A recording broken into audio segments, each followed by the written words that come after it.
Your boy, Michael Eric Dyson. I swear, I don't know what happened to Michael. Please go see the Harriet film. Cynthia Erivo, whatever. Mr.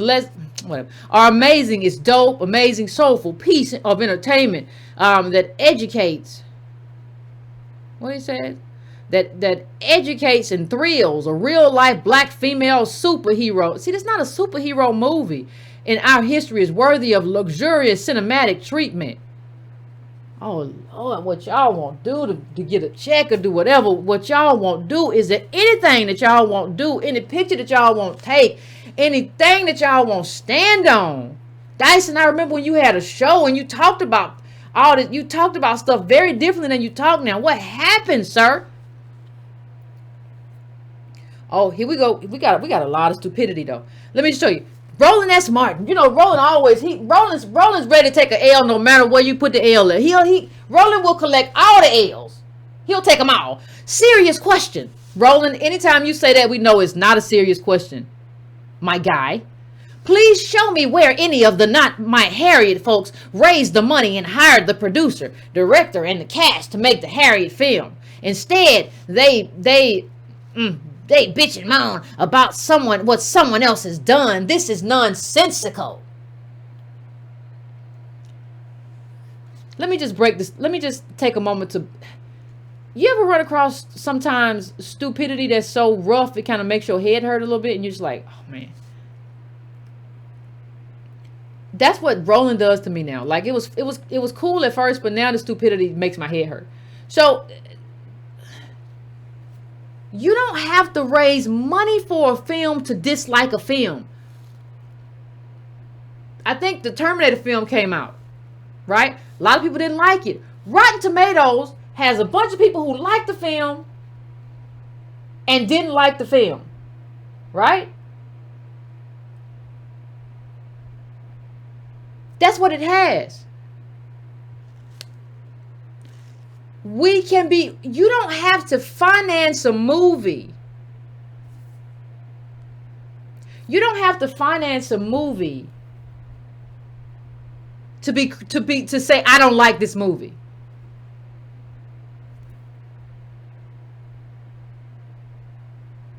You don't have to have hired the producer to say, I don't like this movie. You don't have to have hired the director to say, I don't like the direction in this movie. It's only when the movie is something that the blue checks want us to like that all of a sudden you didn't pay for it. This was the same stupidity that I heard during the Obama administration. The same stupidity was, well, if you're not going to run for president, you can't criticize the president. Roland was right in there with them too. When you going to run for office? Wait a minute. We all, as citizens, get to criticize the president and hold him accountable. I don't have to run for president to hold him accountable. What's wrong with you? And the only person who even came close to the craze of Roland Martin was Karen Hunter. They were both crazed together, saying a bunch of stuff that ain't make no sense. Here goes Roland again. So a black woman, Cassie Lemons, directed the Harriet film. A black woman, Deborah M. Chase, produced it. A black woman, Cynthia Erivo, stars in it. It has taken decades to make a movie, to make the movie. But I'm supposed to roll with Not My Harriet. Hail to the now. Well, first of all, Roland, don't nobody say hail to the now no more. You got to leave that right in 2003. First of all, before we get to that, that's worrisome. But the second part about it is this.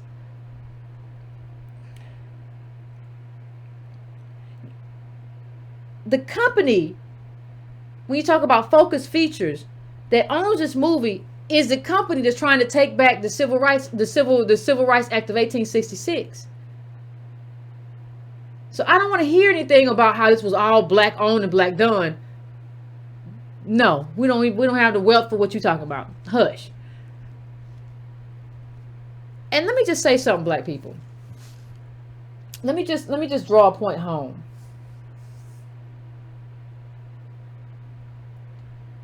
I want to draw a point home. I want good ADOS movies. I want ADOS movies that make us proud.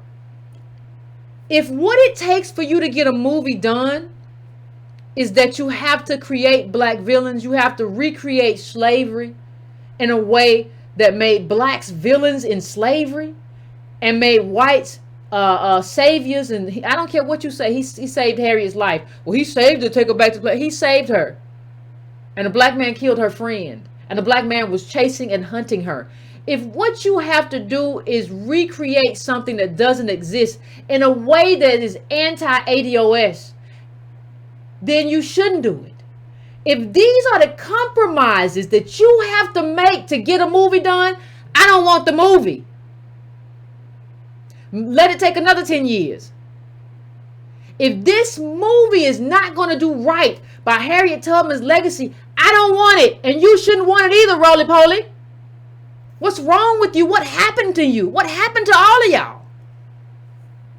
It took decades to make this movie, but I'm supposed to roll with. I don't care what you roll with, roll. You should have some kind of self-respect, though. You really should. You should be a better person than this. You are a black man, and you saw bigger long or whatever his name. You saw that, and you're okay with it. Have some self-respect. Be a ADOS person. Be a race person. Stand up. Spine. Chest up, shoulder. What are y'all doing? These are the people. I said it before. I've said it before. The weakest people have been leading, and that's a problem. I have said it before. And it continues to be a problem. And here we go. Roland had to retweet Talib. Talib, the man don't get tired. He just stay up all night tweeting. He gets in moods and moments, and he has fits of terror. Oh, I don't know what child. I've worked with grassroots. I don't know what Talib talking about, but no, I don't care. Only thing I know is, Roland, you got one retweet. Go to sleep. Ain't nobody worried about what you saying. Ain't nobody worried about what Talib's saying. Don't nobody care about what none of y'all talking about. Why y'all keep talking though? And y'all haven't even figured out the algorithm. Why are you tweeting 1,000 times a day? Don't nobody want to pay attention to that. Gosh. My goodness, my goodness, my goodness. Let me see who else was saying some stupid stuff. Let me just say, there was a lot of stupid stuff said. I'm going to just say that. I'm going to just put that out there right now. I'm trying to find somebody specific. Very, very, very specific. I don't want to. Hold on 1 second, fam. 1, 2, I'm doing.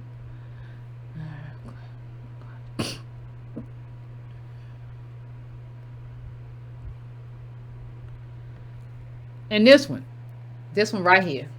Oh, Lord, she just made a mess all day. Karen Hunter, I'm struggling to make sense of the cut and paste sheep-like attack on Harriet Movie. There seems to be a willful misinformation campaign. Afro State of Mind, can you enlighten? The comments under this video feel as if marching orders have been sent out. Child, stop making stuff up. Ain't no marching orders. You just got here. You should have got here sooner. I don't know what to tell you. Here's the marching order. Here's the marching order. I'm gonna read it to you, Karen. Here's the marching order that was run out. I know you ain't been around. Y'all not anchored in ADOS America no more. So I'm gonna tell you. Here's the marching order. Focus Features is owned by NBC Universal, that is owned by Comcast. The reason we can't boycott anything, and we have a problem boycotting, Karen, is because of you blue checks. If you can't boycott, Karen, I'm going to explain it to you, then we can't kill anything economically. Karen, these are the marching orders. Focus Features is owned by NBC Universal, that is owned by Comcast, is attacking our civil rights. And in 2 weeks, the Supreme Court, the reason is going to hear this case where they're using the Byron Allen, where they've attacked Byron Allen and tried to keep him off and buying networks and being a part of building wealth in this country and having our own and ownership, Karen, because you're on a radio station that you don't own, Karen. We're trying to talk about ownership. I don't know what you're doing with this little stupid tweet. You've been stupid tweeting all day long, Karen. So we're talking about a Supreme Court case that impacts not only black ownership, but impacts our ability to sue, Karen. Can you sue your employer for discrimination? Go look up the but-for standard, Karen. This is a stupid tweet. And the blue checks have been behaving stupidly all day. I don't know why anybody ever gave y'all like permission to lead. You can't lead me to the bus station. I don't know what this is. Here's another. Oh, I don't know why you would look at this show after this. Are you also boycotting all music that degrades black men and women? Are you off websites and YouTube channels that only dabble in gossip and show black people in a bad light? You still stepping in the name of love? Or is it just Harriet asking for a friend?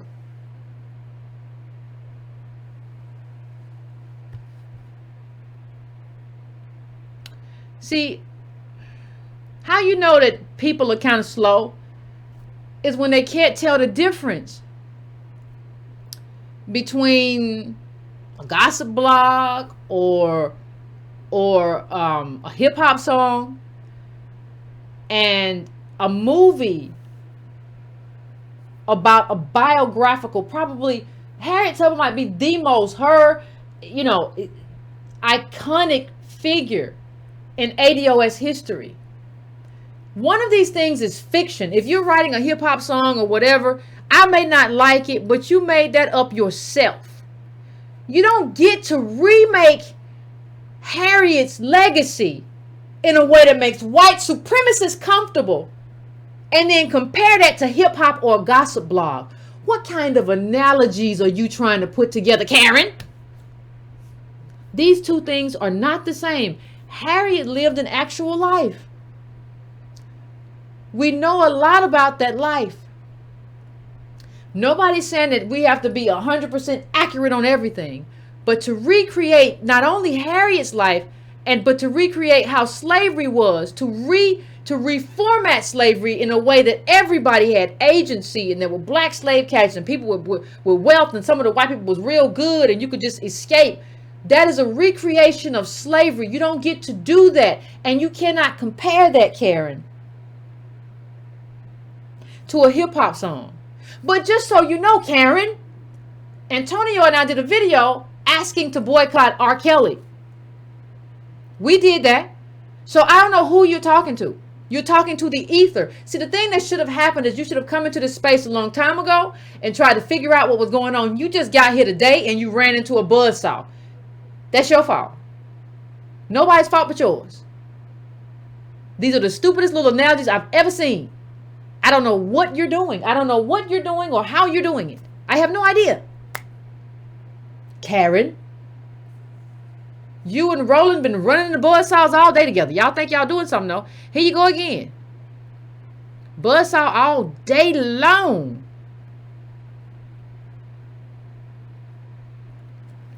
I'm struggling to make sense of that's what she said. But here's the Roland Martin up under here. You know, Roland got to be heard. We got a lot of narcissists in our community. We got to work on that. The ADOS folks have been attacking Cynthia Erivo for months. Their anti-black immigrant stance is this was what this is all about. Oh, Jesus. Roland. We divide black from black so that black, and so what she said? We divide black from black so that black and then black Americans get reparations. What's the goal? I don't even know. Forget the goal, honey. What's the sentence? What's the sentence, child? I don't forget about the goal. What is that sentence? We divide black from black and black from black. What is the goal? What is the black? What is the black? What is the sentence?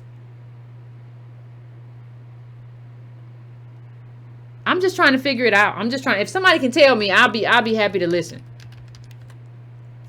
I'll if I got it wrong, but I don't understand. I don't understand I don't understand the linguistics of the sentence, first of all. So let's just start there. Can we start there? We're talking about who, like, even when you talk about the reparations claim, we're talking about who we are, and we're talking about what is owed. Right?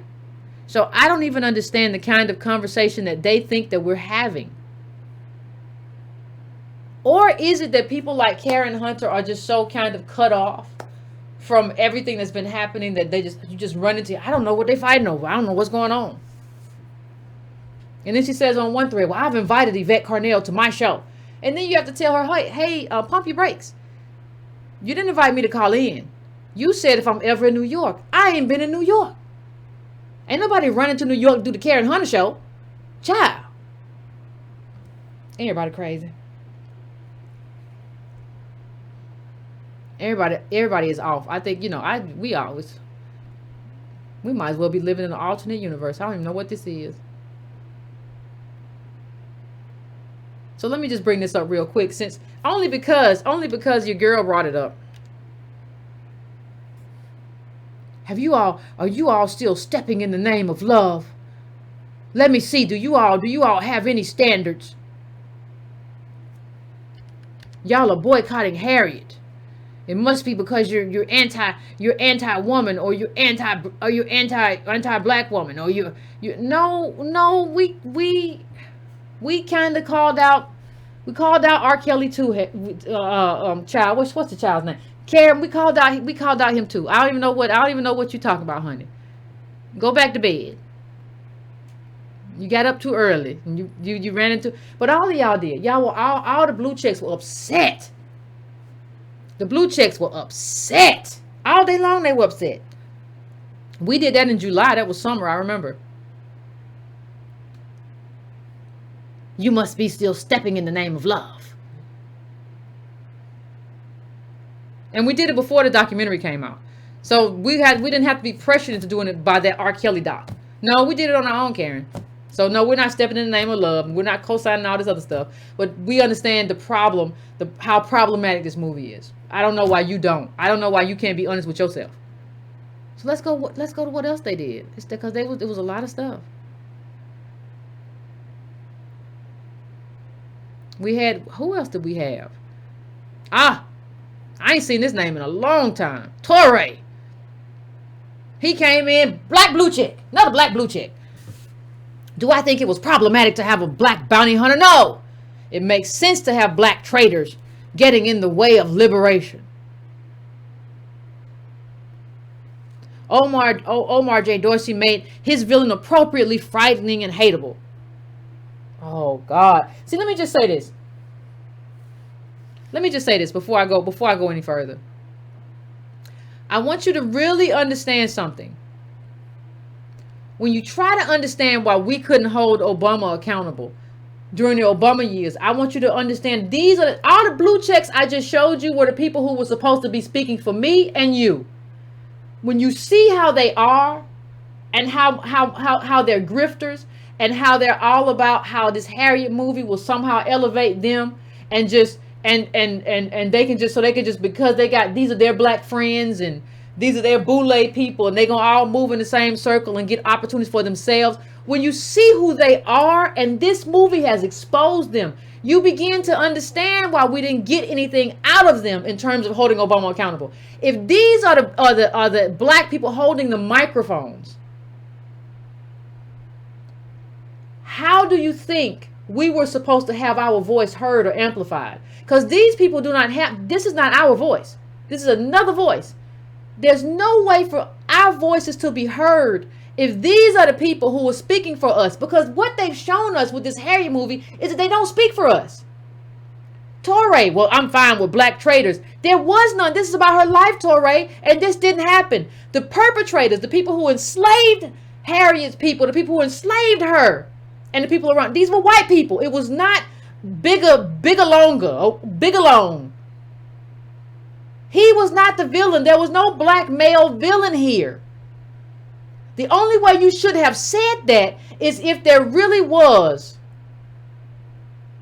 by some stretch or some aberration, there was a black bounty hunter. If that had really happened to Harriet, then you should have included. That's the only way that should have been included. You don't just get to make a statement about black traders when that wasn't the case. When the overwhelming, nearly all of the perpetrators were white. When this was a white system, it's all about who controls the levers of power, Torre. The levels of power in this country, even now, but especially during slavery, the levels of power were held in white hands. They were the ones who went and bought the slaves. They were the ones who brought them here. They were the ones who decided how to commodify this and make money off of it and monetize it and how to use it. This was them. You can't take them. You can't replace them. You can't take them away and replace them with a black man. How are you a black man and you don't see that? What's wrong with y'all? What else he said? He said something else. I had another tweet from him in his little stupid stuff. He said he almost cried. Child, just saw Harriet, and I think it's really powerful. I almost cried during the montage when she kept walking in with more and more groups of slaves. It's a great film. Cynthia Erivo makes me feel the strength and determination she needed to make it through. I was moved. Oh, Torre, Lord have mercy. And you get all of this from the blue checks. That's what the blue checks do. Harriet Tubman's descendants tells New York Daily News that the new movie and Abolitionist is long overdue, and it's good. It is long overdue, but it's not good. But what else are they going to say? More Torre, more genius. This is the man who told us about post-blackness too. Just remember that. We're post-black and post all this nonsense. I saw no white savior in Harriet because the slave master saved her from death only because he wanted to keep her alive, to capture her and give her a fate worse than death. That's not a savior. Oh, Torre, you had to work real hard to tie that knot up.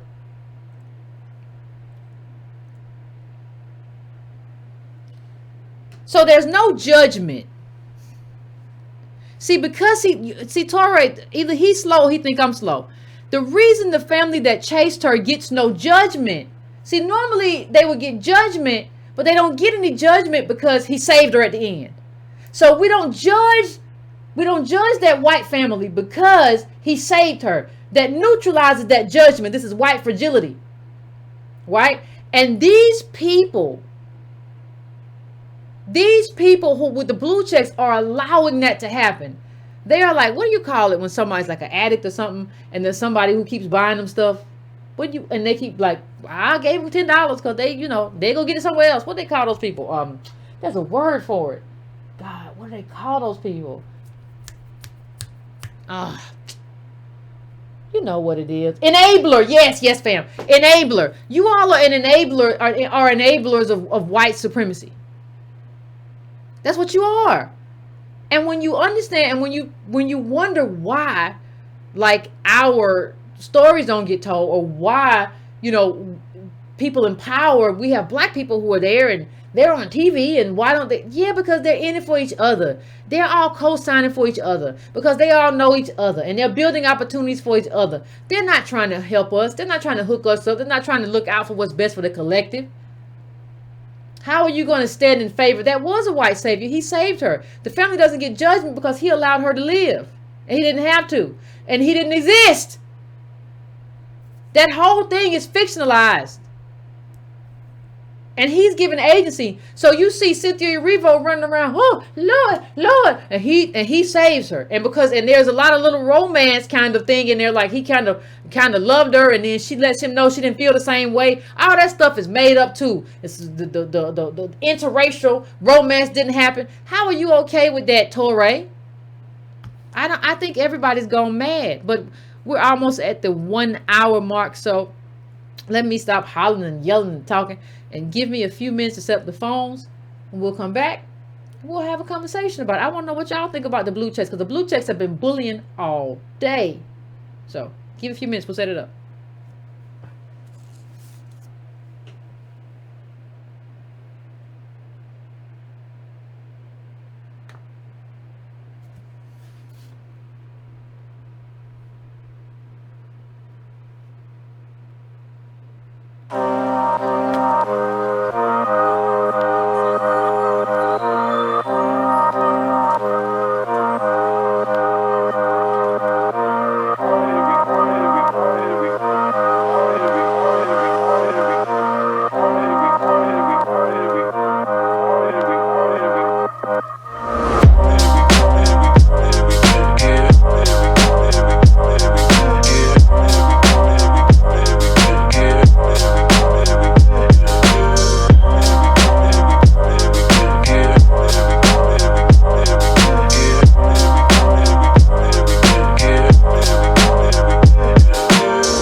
right, fam, we are back, and we are about to go to the phones. Oh, that's interesting.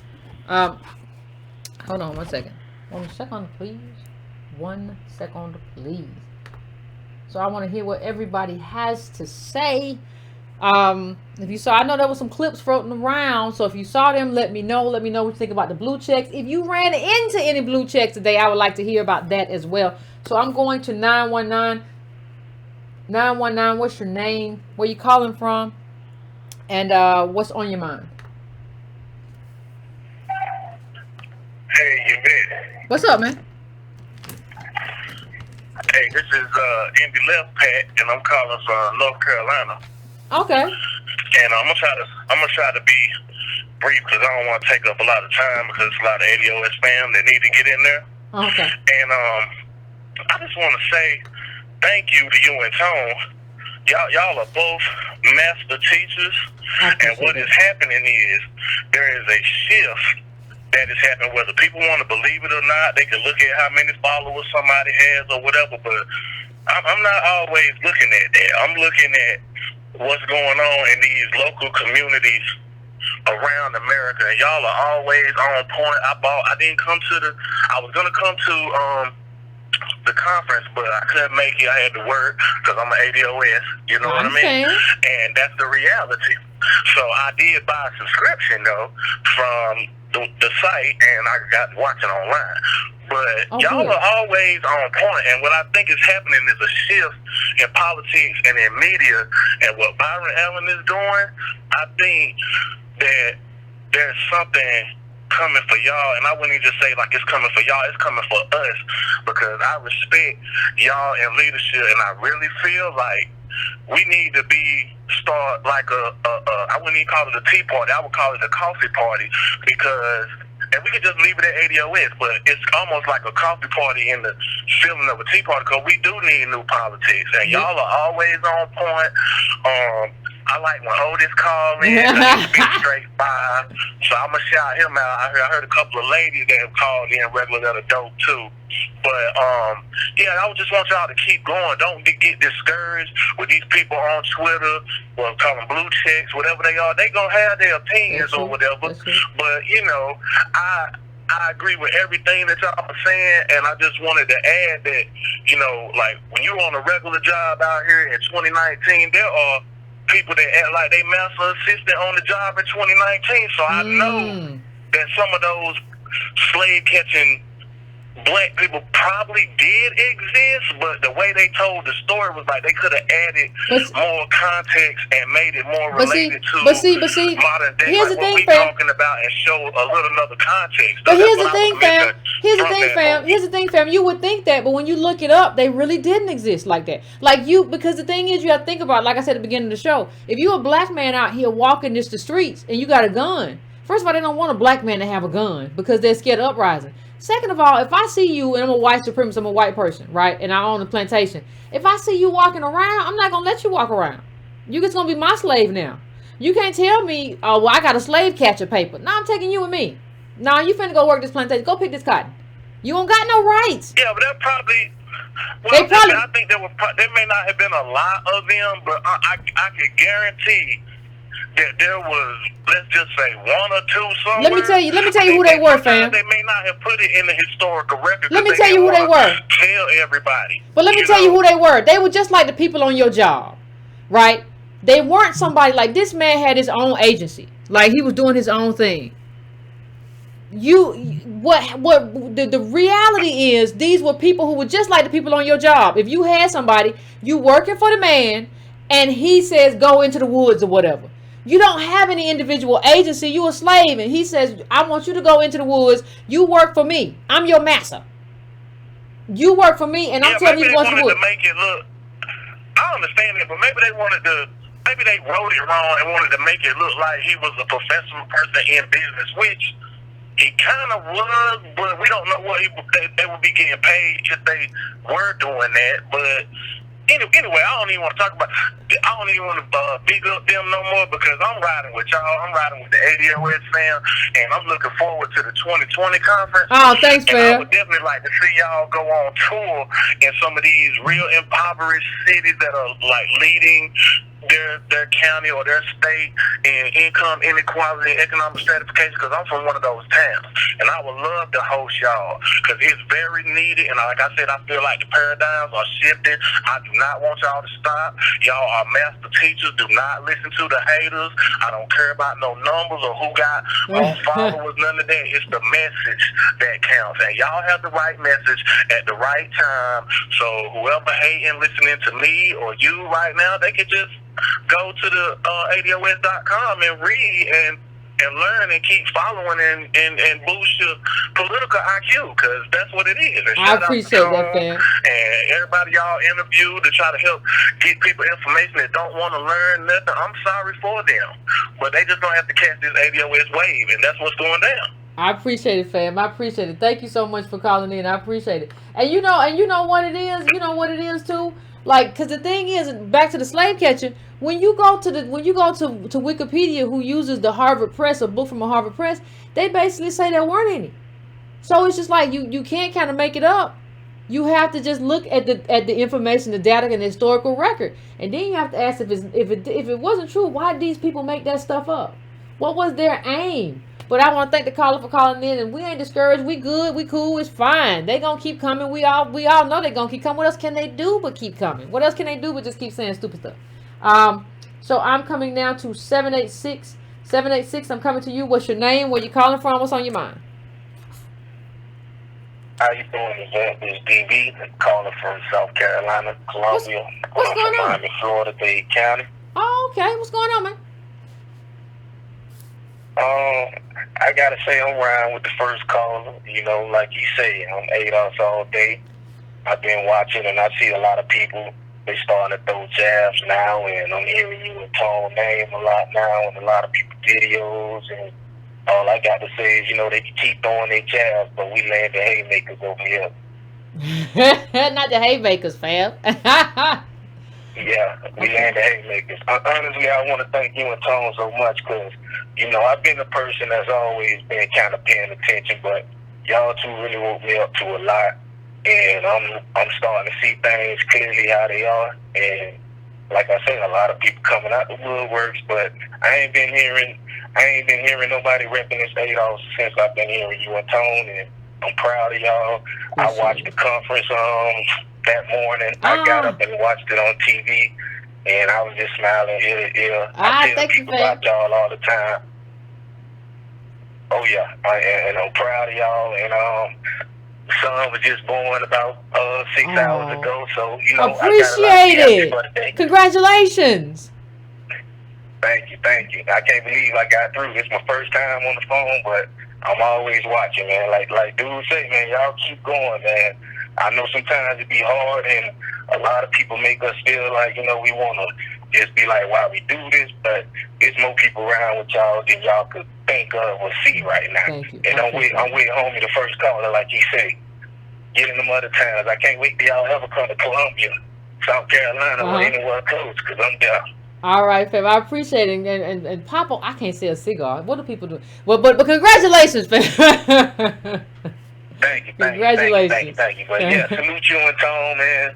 I'm riding with you. So everybody else who's screaming what they screaming, just know it's ADOS all day.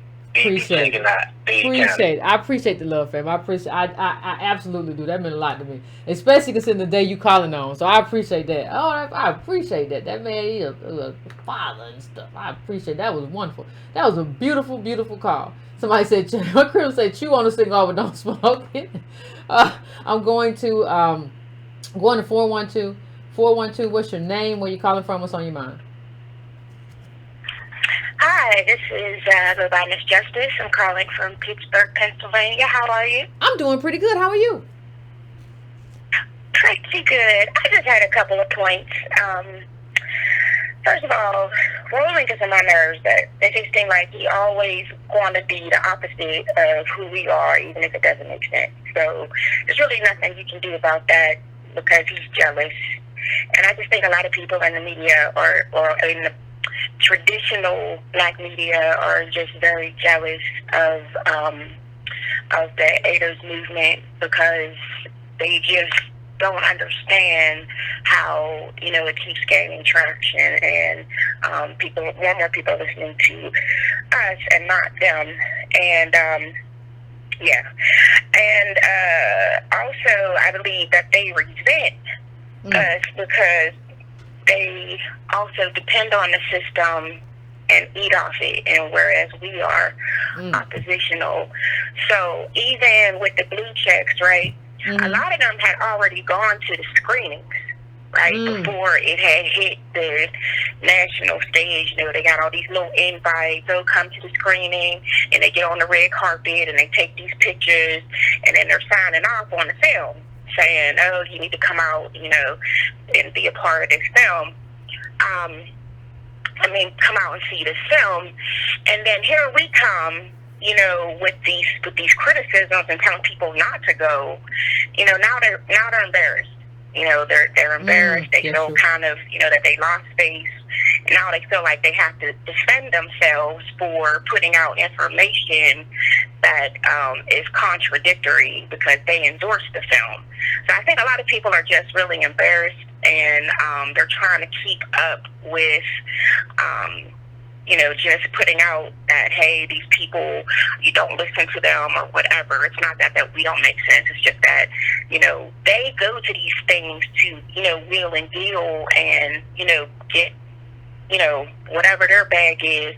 They go to these things, so they have to defend it. But it's really, really a huge exposure on their point, on from their perspective, because now we really do see and know who these agents are, basically, that are not really working for us behind the scenes. They'll say one thing publicly and then another thing behind the scenes. So we need to take point in that. And then my last point is that, for all the people, the unblue checks that were, coming for us and saying that we're attacking the film and why don't we support other black people, and black women were made behind the scenes in the film, and we need to support them.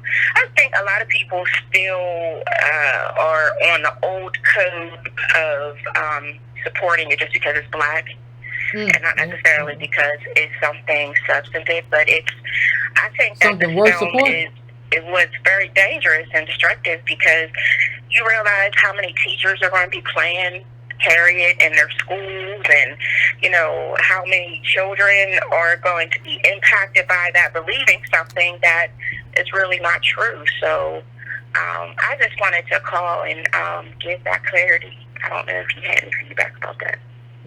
No, I agree with the fam. I agree with it. I want to thank you for calling in, but I agree with it. And I'm going to say one other thing. I'll let you get off the line. I appreciate you calling, but let me say one other thing. The caller makes a good point. Like, people just getting behind stuff that's black. But the question, if you don't ask the right question, you don't get the right answer, right? So the real question is, why didn't you create something worth supporting? The real question isn't why didn't we get behind something just because it's black. The question is, if there are all these black people who are in the creative spaces to do this, why didn't you create something worth supporting for us that we would want to go out and support? If you have all of this talent and everything else, why didn't you create something that we would want to support? You are the problem. Like, we're not the problem here. You're the problem. And that's an issue. So I'm going to go to my next caller. I'm going to 713. 713, what's your name? Where you calling from? What's on your mind? Hello, Yvette. This is Phoebe. I've called in before. I don't know if you remember me, from Houston, ADOS. Been a minute. And I wanted to say, you know what? It is your circle of influence, right? We're supposed to be such a small group. Look at the huge impact that we have on everything we discuss. That's true. That's true. And so that scares the hell out of them, because like the lady said before, I really liked her commentary. We are trending upward. So, they're going to be coming after us, but we're going to be ready. Absolutely. And I I'll be ready. I did speak to a blue chip person on my Facebook page, and she was talking all that black girl magic, and I shut her down. Okay, shut her down, and then at the end of my shutdown, my next comment was mute, M-U-T-E. She couldn't handle it. We have to get on these social media pages, and don't be afraid to use the data and all the information that we've learned to make these people feel ashamed. Yeah. Another thing I did, I just want to throw this in here, Yvette. Okay. I went to the urban, what do you call it? My head is all scratchy right now. Help me out, y'all. What, the Urban League, or what you want to do? The Urban League, Okay. yeah. I went there today because it was next door to the DMV. Good. And I went in there and I said, well, can I speak to someone? I'm very concerned about this 1866 Civil Rights bill that Comcast is sponsoring with the DOJ. Uh-huh. She says, really? I said, yes. I said, I'm with ADOS. She says, what's that? She tried to pretend like she didn't know. I said, American Descendants of Slavery. Is there anybody who I can speak to about that? Now, you know in good and well that they've heard about who we are and what we're for. They got the memo. They got the memo. But I made sure I left my name, and when he sees me again, he going to remember who I am. I saw him walking through the lobby when I was in there. We're going to shut it down, at least here in Houston. Okay. Walking through the lobby. Don't want to come talk. But these supposed to be our organizations, right? But they walk and they don't want to talk. No, I'm not going to happen. This is Project Takeover. This is Project Takeover. That's what it is. Just give you the cheapest grand. Anyway, I don't want to take up your time, Yvette. I love what you guys did over in Kentucky. I live in Miami Valley. Well, I'm from Miami Valley, so I could have went, but I just didn't plan it right. But God bless you and Antonio, and let's keep it pushing. Appreciate it. Thank you, fam. Thank you, fam. I appreciate it. And I got to figure out my own Project Takeover. I done tried 2 times to join the NAACP. I'm going to have a meeting with them. It keep bouncing back. So I got to figure that out, because you can't do that.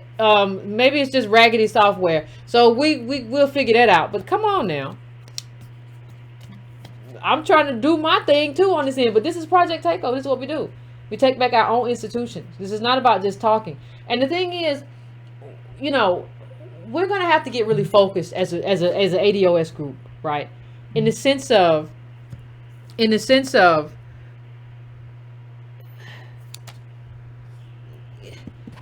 don't know how to kind of put this in a way where everybody can understand. But one of the things that has to happen, that absolutely has to happen, is that everybody has to get serious. Now, one of the things that we have experienced ourselves as ADOS group is that we have become more and more serious as we do this, right? We are a serious group, but for the most part, but what has to, everybody got to stop playing. I don't even know. That's the only way I can say it. Everybody got to stop playing. I don't know how else to say it. I don't know how else to put it. This is not a time for, this is not play time no more. This is not a time where we get to go and be goofy and do all kind of stuff and be silly, and that's not what we're doing. We are a serious group, and we have a serious agenda, and Project Takeover is a part of that. And that's what we're pushing, because that's what we have to push, because we have to create a balloon of influence, like a plume, like a groundswell before the election, because they already ain't trying to give us nothing, right? They already trying to make sure that they don't give us anything. So you have to create that, and that's what this is about. It's not a joke. It's not fun time. It's the real deal. This is grassroots. This is what we're doing. So I'm going to the phones. I am going to let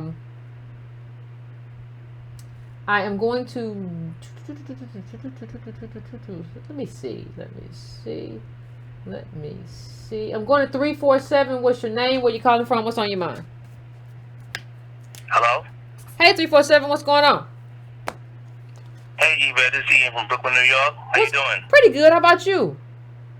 I'm okay. This is first time caller. So I thank you and Tone for giving us knowledge of political nuanced arguments, because once we argue with them and once we voice our opinions and our arguments with nuances, they have no comeback at all whatsoever. Never. So I want to thank you and Tone for really giving us this knowledge. Thank you, thank you, thank you. Thank you, thank you, thank you. None of this stuff works without y'all. If you're not here, it don't work. Like, if the people don't show up, it doesn't work. And like, if y'all don't become leaders of your own, remember what I said here. This is not a Messiah leadership. This is we provide guidance and leadership, but everybody is supposed to become like, we already have ADOS leaders, right? We see them on Twitter. We see them in their communities. Like, this group is building up like a leadership group. Like, you already see it happening, but that's what's supposed to happen. We don't have to. This is not a place where we have to I'm just gonna helicopter in. Nah, we're building our own leaders. That's what we do, and we elevate our own people. That's what we do. Yeah, I want to know. Have you heard Karen Hunter podcast? Nope. You know what? I think I did a long time ago. I think I did it it was like 2014 or something like that. I think I did. Posted on Twitter. Did I call in like 2013? Like 8 years ago or something like that? I think she might have asked me. I don't even remember. I done called in so many shows. But what'd she say on Twitter, child? Well, she's supposed to critique ADOS. That's what she said. You know what I'm saying? I get this message that this podcast that you're doing was supposed to critique ADOS. I think it was recently. I'm not exactly sure. Child. But it's just a bunch of this, to me, it's hogwash. You know, the conclusion of this whole podcast to me is just some Pan-Africanism. Well, I don't even know what she's talking about. Like, she was in the thread today, and I don't even know. Like, first she was like, I wasn't talking about you, but then it was sent to me, and it looked like it was directed towards me, and all this stuff. I don't even know what she's doing. I don't even know if she knows what she's doing. I don't even know what she's talking about. Because at first she left the impression that like, oh, I've invited Yvette to come on. And I was like, you invited me to come on in person in New York. And like, I haven't been in New York, but like, I'm not in a rush to just like sit in your chair. So like, I don't understand what that is. That's great, I guess. But what does that mean? Don't present it like I'm running from you. Like you're too scared to come talk to Karen Hunter. No, like who are you, man? Come on, stop this. Yeah, I guess what it is. Because she knew that you would be nowhere near in New York, so she gave you an invitation, knowing that you're not going to be nowhere in New York. Yeah, but don't present it. Don't present it like you invited me on. And I just never came. Like you invited me to do a radio interview, and you've been in my inbox about doing a radio interview. You said if you're ever in New York, that means if you're ever in New York, call me and stop by. That's what that means. I ain't been in New York, so don't present it like I've been inviting Yvette and she just don't come. Don't present it like I'm scared. Like don't do that. Don't do that. Stop doing. Don't do that. Well, anyway, thank you. I don't want to hold nobody else. Anyone's going to call, but thank you very much. You and Tone, we appreciate you. We love you. Thank you very, very much. Thank you. I appreciate you, fam. Thank you so much. All right. Let me go to the next caller. Let me go to 916. What's your name? Where you calling from? What's on your mind? My name is Portia, Miss Portia Dickens. I love you and Tone. Oh, y'all great. are the bomb. Thank you, the fam. absolute bomb. And the reason why I love y'all is because y'all are politically correct. You are demonstrating a lot of knowledge because a lot of people are out there miseducated about the system we are in. I'm so grateful for Brian Allen that has took his money and he didn't take this case to the Supreme Court. Comcast did, because it's about ownership. It's about the 40 acres in the middle. It's about everything. And whatever has been done in the dark, by the white supremacists, our higher power is bringing it into the light. So I'm real confident. I'm thankful for the education y'all giving us. At one point in my life, I was an apprentice for Local 3 operating engineer. And I'm not there. I didn't complete my apprenticeship program because of the very thing that you guys have connected and standing for. There was a class action lawsuit in 1963 to allow people of color to get in there because it was a mom and pop thing. But but we did that class action loose, and they worked really hard to get rid of affirmative action. So this lawsuit, we need some justice. It's time. It's time for adult children of descendants of slaves. My parents was from Alabama, where they lynched and tortured people. I used to go down there. I picked cotton. I'm a 68-year-old woman, and when I get in the position, my money gonna be coming y'all way. Oh, thank you so much. I appreciate the support. Yvette. I appreciate the support. Thank you so much. Thank you for what y'all doing. You don't know. I got tears in my eyes, my heart. I've been watching y'all for a long time. And the reason I never called to try to get through is because there's so many, what you call them people, those people that change colors with the wind. Like weather vane. Sharpton. Yeah. And other people. And I need some information because I want to talk to Tone, because I want to revisit my case that I had to take to the federal court here. So, this is my number. I want to keep in touch. I want to be involved. I'm in the capital of Sacramento, California. LA ain't the capital, contrary to what people think. And also, I want to let you know, they just discovered a white guy from Missouri that was out here setting fires all through the state of California. So, they put his picture on it, the police called him. But this is what happens with our present administration. And I'm just glad that y'all doing what you do. I'm going to keep you in my prayers. Thank you. And I know we almost to the finish line. I'm glad this is a hostile takeover because we have been in mental slavery for a long time, even though we got freed. Thank you so much. Well, That's all I gotta say. Thank you, fam. I appreciate you. Thank you, and thank you for standing in the place and being an elder, and standing with us and not just kind of talking down to us and telling us what we don't know or whatever. You're standing with us, and I appreciate that, and I want to thank you for that sincerely. Thank you, fam. Let me see who we have. I am going to 917. What's your name? Where you calling from? What is on your mind? Yvette to the calm down. What's going on? What's going on? How you doing? Man, I'm so glad you let me come in after that caller. I mean, there's just times when we get up and we see the onslaught that we're under, and it just feels like, it's too hard to go on. But then you hear some of the elders who really went through it, that are supporting the cause, and it just puts a fire. I know it puts a fire in my belly, so I'm thankful for you to come to me after that call, because that right there is what I feel like it's all about, and that's what keeps me going. Absolutely. I agree with you, fam. And so I just want to say thank you. I agree as well. And I just want to say, this is Divine from Brooklyn, New York. Brooklyn is in the house tonight.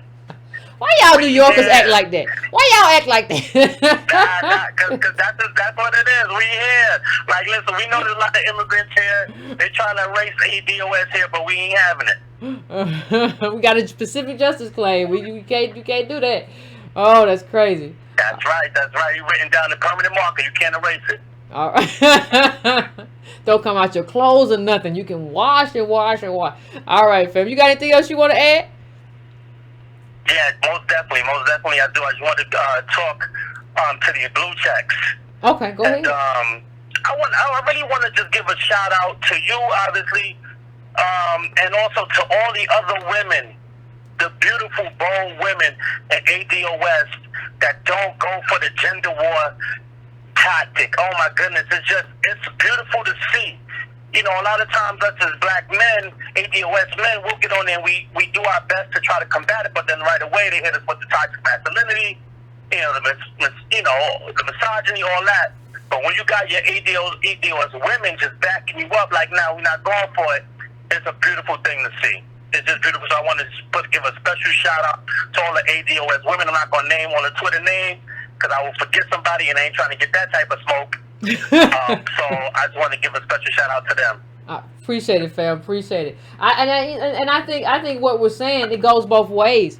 I hope that, like, and the ADOS men I have seen have not gone for that either. Well, black women is just this and this, that. Like, we have decided that we're just not going to do any of that. Like, we have to be a collective. It doesn't work if we are doing this kind of gender sniping thing. And I think we have just decided, like, either way, nah, we are oppressed as a group and we have fallen as a group. And if we're going to rise, we have to rise as a group. And, all of this disparaging talk that has come, regardless of which way it comes, like, everybody got to cease with that stuff. Everybody got to stop with that. It's time to stop with the games.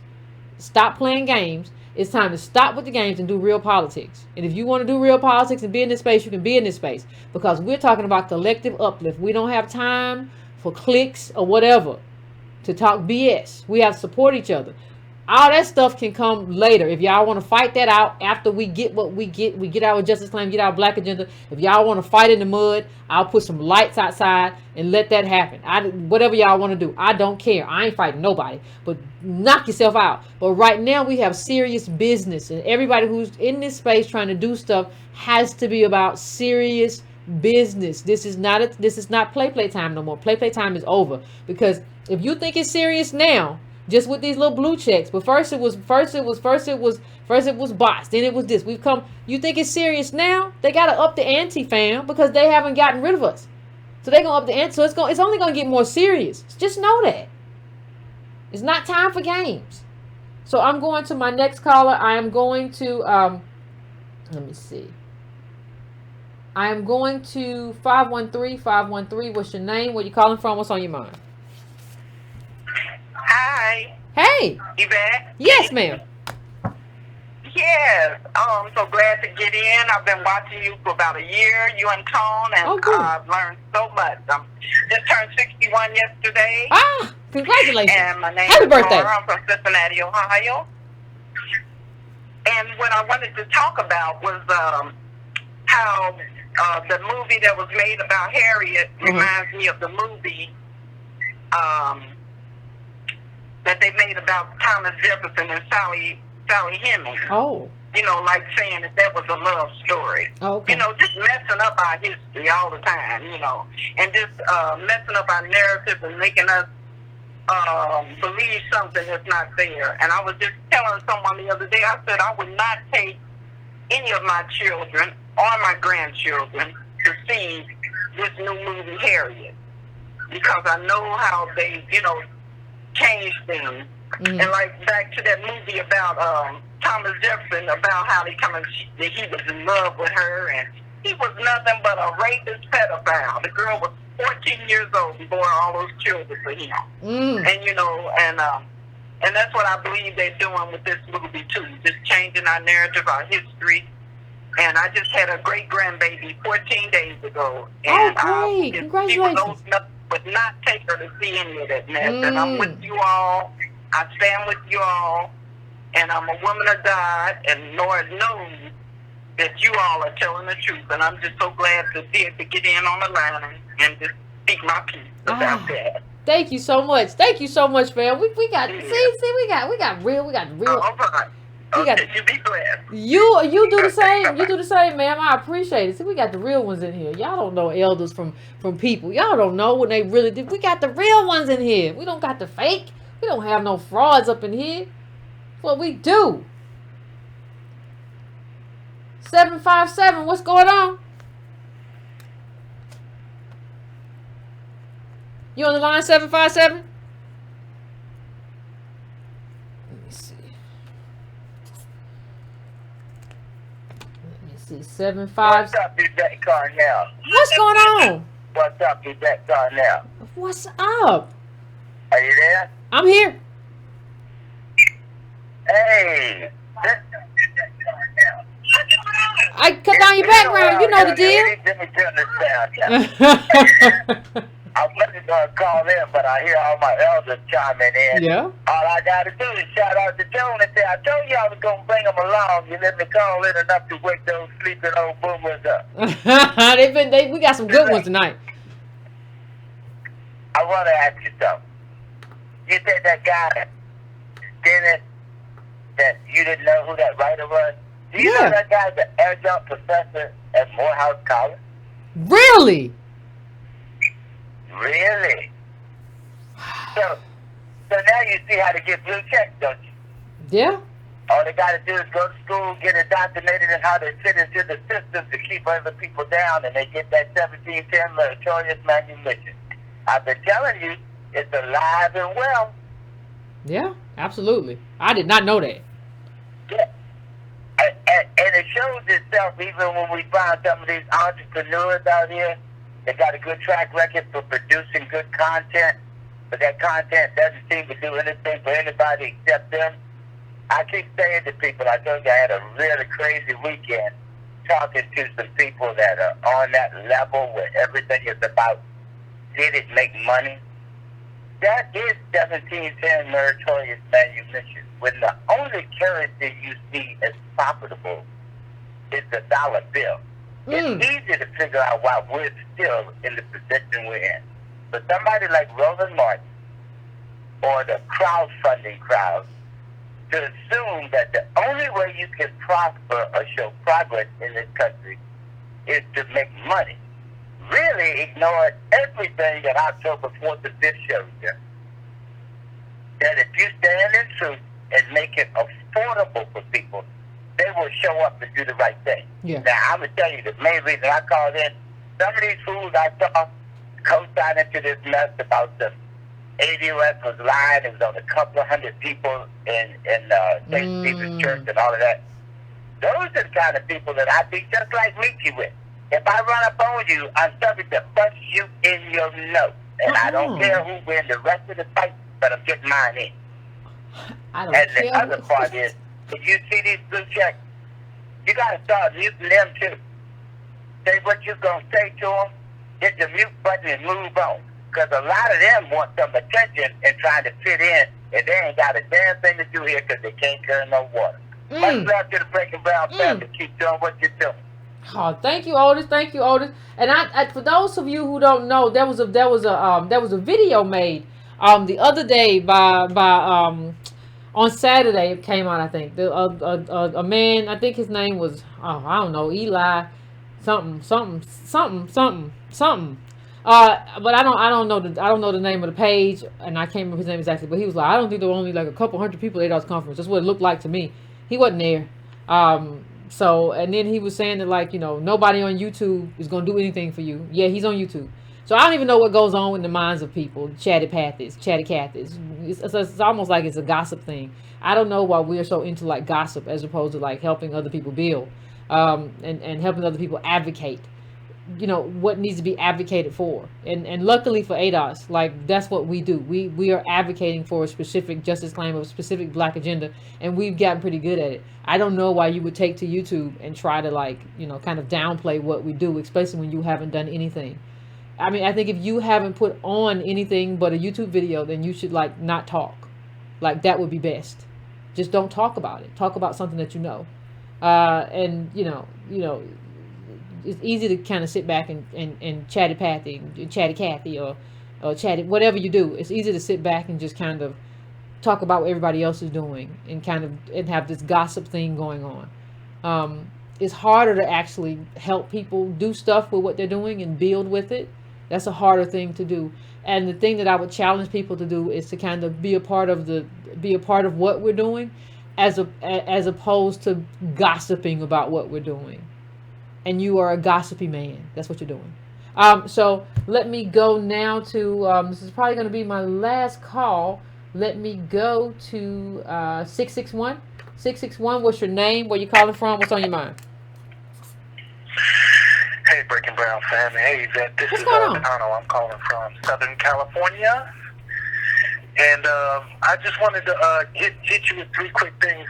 And first things first, I wanted to tell you that while I've been personally awakened to do the work and educate myself and be able to stand in the truth of the situation that is, I don't look at it like you and Tone motivated me to do anything, because to me, and in my experience, motivation is kind of temporary, in that it'll pop you up for a little while, but then it's easy to go back around and forget all about it. But when you get inspired, whether it's good times, bad times, what have you, you do the work necessary and you learn the lessons needed to be learned to go on your journey. So I credit you guys with inspiring me to be more, not only politically conscious, but just more conscious of who it is that I am and what we're going through and what we as a group need to do to get to the next level. So thank you. No, thank you, fam. You got to show up for that. And second thing, with these blue checks, they funny because I kind of, a couple weeks ago when you roasted Roly Poly, I was in that Twitter that Twitter feed, and he was going back and forth with me. But I noticed whenever you ask them a question, they don't answer it with logic. They answer it with their made up logic to support their argument. They don't tell the truth. They don't acknowledge facts. Yeah. Because I asked him, we were talking about reparations, and he was talking about, who ain't going to do this and what ain't going to do that. And I said, Roland, do you know the difference between a flashlight and a laser? And I said, focus. We are focused and advocating for one thing. And if we all over the place trying to talk about everything and everybody, nobody's going to hear nothing we saying. Scattered. I said, it's been too long that nobody's been talking about it. And that's what the problem is. We're being very specific and very vocal about a specific thing. And nobody can have a factual argument with us about what we're arguing about. They want to, like Byron Allen said, use the 4 Ds on us. So they are really hard focusing on discrediting and demonizing us right now. But guess what? The blue checks, they can't destroy us. And guess what? They don't have the power Nobody to. really can unless we destroy ourselves. Yeah. We're the only ones can do it to us. They can't do it. All we have to do is stay focused. And I think you made a good point right there, fam, because what I think what a lot of these blue checks are dealing with is their own powerlessness, right? Normally the blue check kind of means something like I wake up tomorrow and have a blue check because I had this thing. Watch. But normally the blue check kind of means something for them in terms of I operate in this space. So if I check you, then you're checked and you have to kind of back up. And what we have done is been like, no, it doesn't mean anything. It doesn't make you special. It doesn't make you any more deserving. It doesn't make you any more right. It doesn't make you any more intelligent. It doesn't make you any more research. None of that. So what are you talking about? And I think when you rip that away, you see that there's nothing. It's like the emperor's clothes. He naked. Like, you know what I mean? He out here bucket naked. With this one last thing, and then we can wrap it up. Sure. Okay, now I've been talking about this Harriet movie ever since I found out they cast Cynthia Erivo and the things that she put on her Twitter, and then when we connected it with Focus Features and Comcast and the Supreme Court case and all that. So I've been vocal with people in my circle about it. And I tell people, if they tell me, well, I still want to go see the movie, I said, you know what, this is what you do. You go to the movie theater, you buy a ticket to Arctic Dogs, which is a film that was put out by Entertainment Studios, which is owned by Byron Allen, and then go sneak in to see Harriet Tubman if you really just got to see it. But go put the money in the black man's hand. That's standing up for our civil rights. Don't go give it to the person who's trying to strip them away from it. And having said that, I'm going to just end it right there. Thanks again for doing what you do. I'm going to miss you on Wednesday, but I'll be right back here with y'all on Friday. All right, fam. I appreciate it. And that comes to, I'm happy he reminded me that we're going to end the show right there, fam. But do not forget, like he just said, thankfully he reminded me that we are, that Wednesday I won't be here. I will be out of town Wednesday. I'll be back Thursday, but it'll be kind of late. So we will do another show on Friday. And we'll see how everything goes with that, fam. So until then, as always, fam, take care of yourself, finish your libations, but hit the bell, hit the subscribe button. As always, if you want to donate, donatebrown.com. So free to use, subscribe to brown.com, subscribe to to brown.com. Just give me your email address if you have not. Please hit the bell. Please hit that like button. Please hit that like button. If you want a shirt, the shirts will be coming out probably at the end of this week. The extra large. If you had a blue extra large, had to order some more of them. That runs out quick sometimes. Anyway, so just know all of that. But please hit that like button. If you don't do anything else, the most important thing you can do is hit that like button. So just hit that like when you come in and you hitting the light. Just turn that light on. You giving a member of the fam a high five. Just that's that like. That's that like when you come in. So I appreciate that, fam. And this, we don't have to do nothing about the blue checks though, because the blue checks are doing something about themselves. So I don't even know how much we have to worry about any of what they got going on. So I appreciate it, fam. I will see you again on Friday. Take care of yourselves. Be easy. Don't let these people stress you out. But stay on your square. Don't let people knock you off your square. Some of y'all get a little knocked off your square. Don't get knocked off your square. You've been doing this. You're good at it. Stay on your square. And we will talk soon, fam. Until next time. Take care.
Yeah.